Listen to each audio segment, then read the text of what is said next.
The secret हे नाव कधीतरी कानावर पडलं असेल नाही का?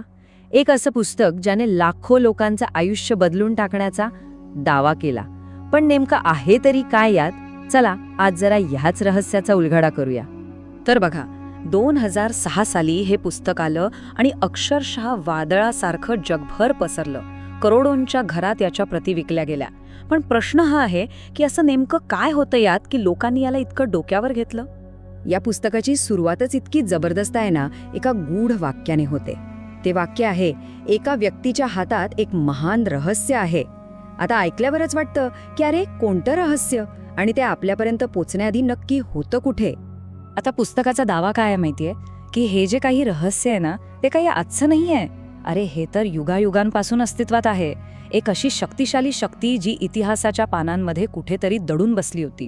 म्हणजे विचार करा, एक असं ज्ञान जे इतकं मौल्यवान होतं की ते पिढ्यानपिढ्या एखाद्या खजिन्यासारखं जपून ठेवलं गेलं. कधी ते लपवण्यात आलं, कधी ते हरवलं, आणि इतकंच काय तर ते चोरलं सुद्धा गेलं. आणि हे रहस्य कोणाकोणाला माहीत होतं हे ऐकलं तर थक्क व्हायला होईल. प्लेटो, गॅलिलिओ, न्यूटन, अगदी आईन्स्टाईन, इतिहासातली सगळी मोठी मोठी नावं, अख्खी यादीच आहे. आणि पुस्तकानुसार या सगळ्यांनी ह्याच रहस्याचा वापर करून आपलं यश मिळवलं होतं म्हणे. पण मग एक साहजिक प्रश्न मनात येतो की इतकं प्रभावी ज्ञान जर होतं तर ते सर्वसामान्यांपर्यंत का नाही पोचलं? याचं उत्तर पुस्तकातले एक तज्ज्ञ डॉक्टर डेनिस वेटली देतात. ते म्हणतात, भूतकाळातील ज्या नेत्यांना हे रहस्य माहीत होतं त्यांना ती शक्ती फक्त स्वतःजवळ ठेवायची होती, ती इतरांबरोबर वाटायची नव्हती. बरं, हे तर झालं इतिहासाबद्दल. पण आता या आधुनिक काळात हे रहस्य पुन्हा जगासमोर आलं कसं, याची कहाणी जोडलेली आहे या पुस्तकाच्या लेखिकेशी, रोंडा बर्न. रोंडा बर्न स्वतः सांगतायत की त्या आयुष्याच्या एका अशा टप्प्यावर होत्या जिथे सगळंच विस्कटून गेलं होतं. त्या लिहितात, 1 वर्षापूर्वी माझं आयुष्य माझ्या अवतीभोवती कोसळलं होतं. माझे नातेसंबंध पूर्णपणे गोंधळात होते. पण म्हणतात ना की प्रत्येक रात्रीनंतर एक पहाट येतेच.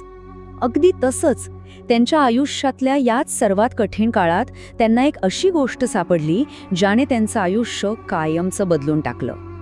आणि ह्याची सुरुवात झाली एका जुन्या पुस्तकातून. झालं असं की त्यांच्या मुलीने त्यांना 100 वर्ष जुनं एक पुस्तक दिलं आणि त्यातच त्यांना ह्या रहस्याची पहिली झलक मिळाली. आणि बस तिथूनच त्यांचा हा अद्भुत शोधप्रवास सुरू झाला. ठीक आहे, तर आतापर्यंत इतिहास बघितला, लेखिकेची गोष्ट ऐकली, पण आता वेळ आली आहे ते मूळ रहस्य काय आहे हे जाणून घेण्याची. तर मग ज्या गोष्टीने एवढा गवगवा केला ते द सिक्रेट नक्की आहे तरी काय? पुस्तकातले एक तज्ज्ञ आहेत, बॉब प्रॉक्टर. ते याचं उत्तर अगदी एका वाक्यात देतात. ते म्हणतात, द सिक्रेट हवी असलेली प्रत्येक गोष्ट मिळवून देतं, मग तो आनंद असो, आरोग्य असो किंवा संपत्ती. डॉक्टर जो विटाले त्यात अजून भर घालतात. त्यांचं म्हणणं आहे, एखाद्या व्यक्तीला जे हवं ते ती मिळवू शकते, करू शकते किंवा बनवू शकते. आणि जॉन ॲस्राफ तर आणखी एक पाऊल पुढे जाऊन म्हणतात, आपण जे काही निवडतो ते आपण मिळवू शकतोच, आणि ती गोष्ट कितीही मोठी असली तरी काही फरक पडत नाही. तर मग या सगळ्याचा सोप्या भाषेत अर्थ काय निघतो? द सिक्रेट म्हणजे दुसरं तिसरं काही नाही तर आकर्षणाचा नियम, म्हणजेच लॉ ऑफ अट्रॅक्शन. या पुस्तकाचा मूळ सिद्धांत अगदी साधा आहे. आपले विचार एका चुंबकासारखे काम करतात. ज्या गोष्टींवर लक्ष केंद्रित केलं जातं त्याच गोष्टी आयुष्यात खेचल्या जातात. आता हा सिद्धांत ऐकायला तर खूप सोपा वाटतो नाही का? पण महत्वाचा प्रश्न हा आहे की हे खरंच काम करतं का? पुस्तकात याच्या परिणामांबद्दल काय सांगितलंय? पुस्तकात असं म्हटलंय की द सिक्रेटवर आधारित चित्रपट जेव्हा प्रदर्शित झाला तेव्हा लोकांच्या अनुभवांचा जणू काही पूरच आला. जगभरातून अक्षरशः चमत्कारांच्या कथा येऊ लागल्या. आणि या कथांमध्ये काय होतं? अहो, लोकांना जुनाट आजारांपासून मुक्ती मिळाली, कुणाला अचानक कुठून तरी पैसे मिळाले, काहींना तर चक्क स्वप्नातलं घर आणि अगदी परफेक्ट जोडीदार मिळाला.